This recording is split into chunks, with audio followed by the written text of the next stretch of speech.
వందలేళ్ల క్రితం ఆ కొండ అవతల ఒక రాజ్యం ఉండేది. ఆ రాజ్యం గెలవాలంటే సముద్రాన్ని దాటాలా. కానీ ఆ కొండ మీద ఒక సైన్యం ఉండేది.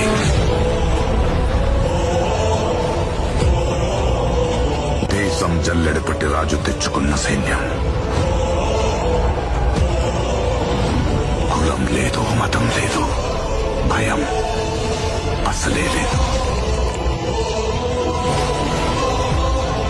వాళ్ళ దైవం ఆయుధం,